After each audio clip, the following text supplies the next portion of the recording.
Hello centuries ఎలా ఉన్నారు? నేను మీ single century. Welcome to our YouTube channel. ఇప్పుడు నేనున్నాను సౌత్ గోవాలో ఉన్న పేలాలం విలేజ్లో. ఈ విలేజ్లోనే నేను ఒక హాస్టల్ తీసుకున్నాను. నాకు పర్ డే 350 రూపీస్ పడింది.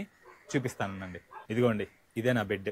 సో డార్మేటరీ అనమాట, ఏసీ కూడా ఉంది. ఇంకే మాత్రం లేట్ చేయకుండా పేలాలం బీచ్కి అయితే వెళ్ళిపోదాం. సౌత్ గోవాలో చాలా ఫేమస్ బీచ్ల్లో ఈ బీచ్ కూడా ఒకటి. సో ఇంకెందుకు లేటు, వెళ్ళిపోదాం పదండి. ఇక్కడ నుంచి 1/2 కిలోమీటర్ మాత్రమే. ఇప్పుడు నేను పేలాలం విలేజ్ నుంచి పేలాలం బీచ్ కి నడుచుకుంటూ వెళ్తున్నా. అదిగో అక్కడ రైట్ సైడ్ కి కొన్ని వెహికల్స్ వెళ్తున్నాయి కదా, అటే మనం వెళ్ళాలి. ఇదంతా పేలాలం విలేజ్ అనమాట. ఇప్పుడు నేను నడిచి వచ్చాను కదా, అది పేలాలం విలేజ్. ఇదిగోండి, మనం ఇప్పుడు లెఫ్ట్ కి వెళ్తే పేలాలం బీచ్. జస్ట్ ఇక్కడ నుంచి 200 మీటర్స్ మాత్రమే. బీచ్ కి వెళ్లే దారిలో షాపింగ్ చేయడానికి కూడా చాలా షాప్స్ ఉంటాయి. ఎస్పెషల్లీ ఇక్కడ స్పైసెస్ ఉన్నాయి చూడండి, tea spices, garlic masala, green masala, masala tea, mango tea. ఇక్కడ మనం బోర్డు చూసుకోవచ్చు, వెల్కమ్ టు పేలాలం. సో ఈ సైడ్ చూస్తున్నట్లయితే మనకి వైన్ షాప్స్. సో ఇదే అనమాట మనం నడిచొచ్చిన రోడ్డు. కొబ్బరి చెట్లు కూడా చాలా బాగున్నాయి కదా. ఈ సైడ్ వచ్చేసి పార్కింగ్. ఇది మొత్తం పెయిడ్ పార్కింగ్ ఏరియా. సో ఇప్పుడైతే మనం బీచ్ లోకి వెళ్ళిపోదాం. మనం ఇప్పుడు ఎంటర్ అవబోతున్నాం పేలాలం బీచ్ లోకి.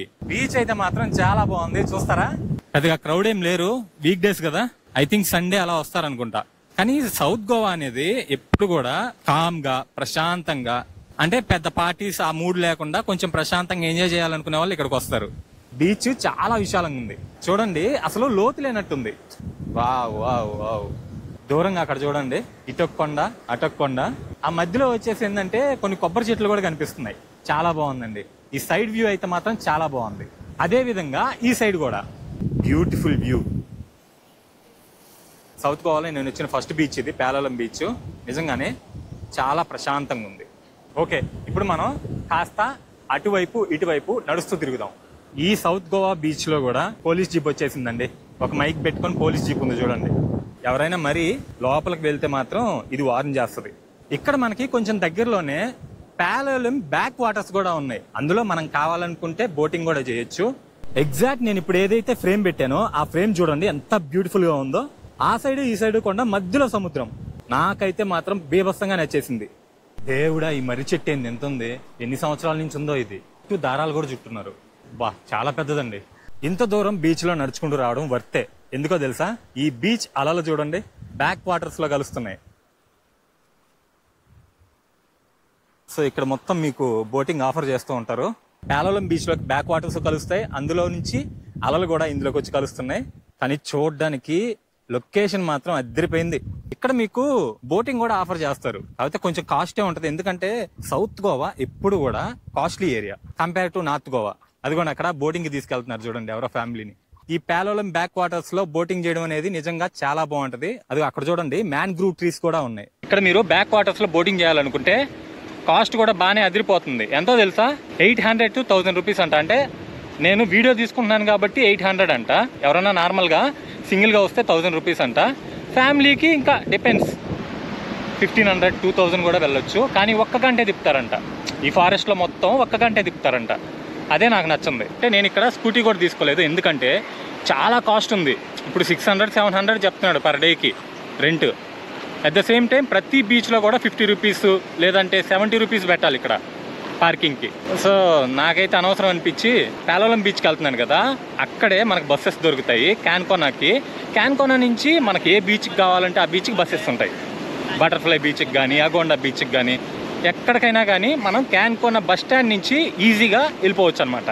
అలాగే నేను ఇక్కడ ఫుడ్ చూసుకున్నా, లేకపోతే రూమ్ కాస్ట్లు చూసుకున్నా, నేను హాస్టల్లో ఉన్నాను కాబట్టి సరిపోయింది. రూమ్ కాస్ట్ అయితే మాత్రం వెరీ హైగా ఉంది. నార్మల్గా ఇక్కడ సింగిల్ రూమ్ వచ్చేసి అన్ సీజన్ ఇది 1000 రూపీస్ ఉంది.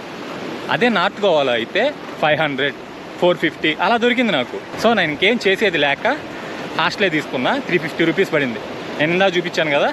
మళ్ళీ ఇదే సౌత్ గోవాలో Madgaon railway station, Madgaon bus stand, అక్కడ నుంచి క్లోవా బీచ్, ఇక్కడ కొంచెం రేట్ తక్కువగా ఉంటుంది compare to Palolem beach, compare to Canacona. అక్కడ కొంచెం తక్కువగా ఉంటుంది. మనం ఫస్ట్ స్టార్టింగ్ లో వచ్చాం కదా, ఆ స్టార్టింగ్ తో పోలిస్తే ఇప్పుడైతే కొంచెం క్రౌడ్ పెరిగారు.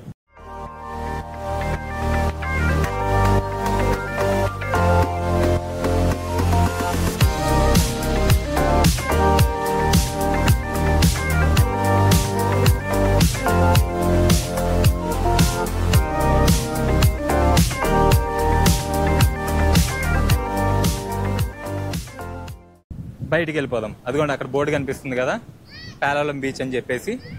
అదే మనం బయటికి వెళ్ళాల్సిన వే. సో ఇక్కడ నుంచి జస్ట్ 100 మీటర్స్ వెళ్తే మనకి బస్సులు ఆగుతాయి క్యాన్కోనాకి వెళ్ళడానికి. అక్కడి నుంచి క్యాన్కోనాకి వెళ్ళి అక్కడ ఏ బీచ్ బస్సు మనకు ముందు దొరుకుద్దో ఆ బీచ్ బస్సు ఎక్కేసి ఆ బీచ్కి వెళ్ళిపోదాం. పాలోలం బీచ్ నుంచి క్యాన్కోనా వెళ్ళాలంటే 1 o'clock ఉందంట బస్సు. ఇక్కడ నుంచి 1 kilometer వెళ్తే ఒక బిల్డింగ్ వస్తుంది, అక్కడి నుంచి అయితే నీకు బస్సులు ఉంటాయని చెప్పారు ఇక్కడ లోకల్ పీపుల్స్. వావ్, ఈ లొకేషన్ అయితే మాత్రం చాలా బాగుంది కదా. అదే నడుచుకుంటూ వెళ్తే ఇటువంటి అడ్వాంటేజెస్ ఉంటాయి మనకి. అగోండా బీచ్ ఇక్కడ నుంచి 8.3 kilometers చూపిస్తుంది. అదే క్యాన్కోనా నుంచి అయితే 5 kilometers. అలాగే మర్గావ్ నుంచి రావాలనుకుంటే మాత్రం 30 kilometers ఉంటుంది. మళ్ళీ అటు ఇటు చేసి క్యాన్కోనా బస్ స్టాండ్కే నడిచి వెళ్ళిపోతున్నా. వచ్చేటప్పుడు పాలోలం బీచ్ కి ఇదే దారిలో నడుచుకుంటూ వెళ్ళా. ఇక్కడ నుంచి 1 kilometer దూరంలో మనకి క్యాన్కోనా బస్ స్టాండ్ ఉంటుంది. మనం ఏ బీచ్కి కావాలంటే ఆ బీచ్కి వెళ్ళిపోవచ్చు, బస్సెస్ ఉంటాయి. మనం ఒకవేళ మడ్గాన్ బస్ స్టాండ్ నుంచి కర్ణాటక బస్సుల్లో వస్తుంటే ఇదిగోండి ఈ బస్ స్టాండ్ వైపు అయితే వెళ్ళవు, ఇలా కర్వారు గోకర్ణ ఈ సైడ్ వెళ్ళిపోతాయి, మనల్ని ఇక్కడ దింపుతాయి అనమాట. ఇక్కడ నుంచి ఆ బ్రిడ్జ్ కింద నడుచుకుంటూ వెళ్తే పాలోలం బీచ్, అలా కాకుండా లెఫ్ట్కి నడుచుకుంటూ వెళ్తే క్యాన్కోనా బస్ స్టాండ్. ఫైనల్గా మనం క్యాన్కోనా కేటీసీ బస్ స్టాండ్కి అయితే వచ్చేసాము. కేటీసీ అంటే ఏంటంటే ఇక్కడ మనం క్లియర్గా చూడవచ్చు, కదంబా ట్రాన్స్పోర్ట్ కార్పొరేషన్ లిమిటెడ్. ఇదే Canacona KTC bus stand. Bus stand లోపలికి వెళ్ళిపోదాం, ఏదన్నా బస్ దొరుకుద్దేమో బీచ్కి. బస్ స్టాండ్ కూడా పర్లేదండి, పెద్దదే. రామ్ రామ్ హరే హరే, హరే కృష్ణ హరే కృష్ణ హరే రామ.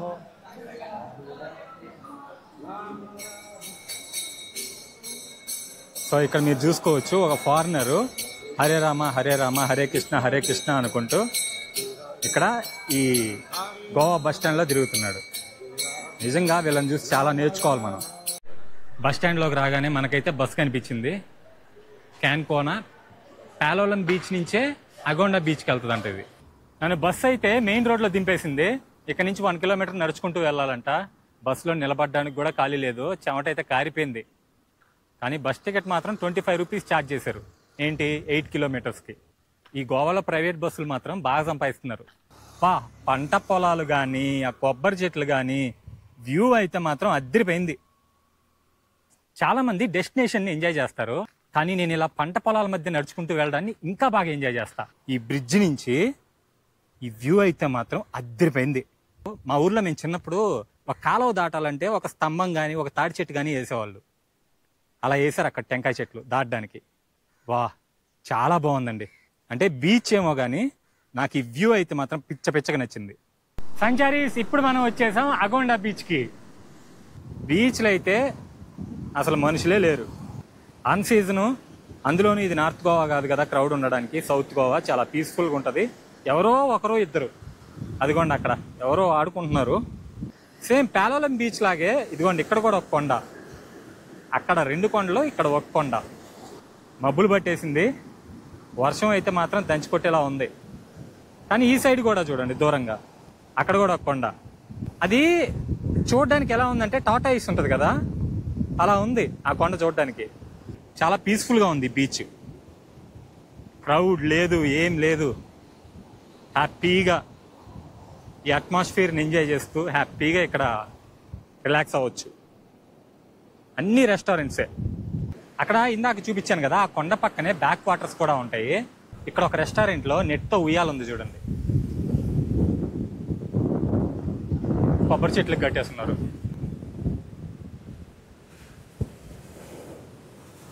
ఇక్కడి నుంచి ఈ వ్యూ చూడటమే.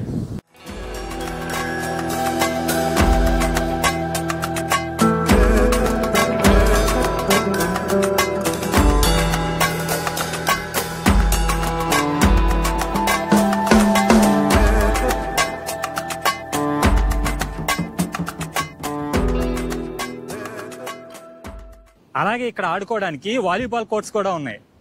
ఈ బీచ్ లో కూడా కొన్ని ప్లేసెస్ లో ఇలా సైన్ బోర్డ్ పెట్టున్నారు, స్విమ్మింగ్ ఈజ్ ప్రొహిబిటెడ్. మనం ఆల్రెడీ కొల్లం బీచ్ దగ్గర చెప్పుకున్నాం. ఉన్నట్టుండి అక్కడ అలా లేచి అక్కడే పడుతుందంటే అక్కడ చాలా పెద్దలు అవుతుందని. అదిగోండి. కానీ పాలోలం బీచ్ లో అలా కాదు కదా. అక్కడ చూడండి ఒడ్డుకు తీసుకొచ్చి పెట్టారు ఒక షిప్ ని. నాకేం పెద్దగా ఇంట్రెస్టింగ్ అనిపించలేదు ఈ బీచ్ లో. కానీ Agonda beach 1 of the major beach అని అంటారు, ఎందుకో నాకు అర్థం కాదు. ఓకే, ఇప్పుడైతే మనం బయటికి వెళ్ళిపోదాం. ఇక్కడ సరైన ఎంట్రన్స్ కూడా లేదు ఈ బీచ్కి. సో ఇప్పుడైతే నేను పాలోలం బీచ్ దగ్గరికి వెళ్ళిపోతున్నా, ఎందుకంటే నా హాస్టల్ అక్కడే ఉంది కాబట్టి.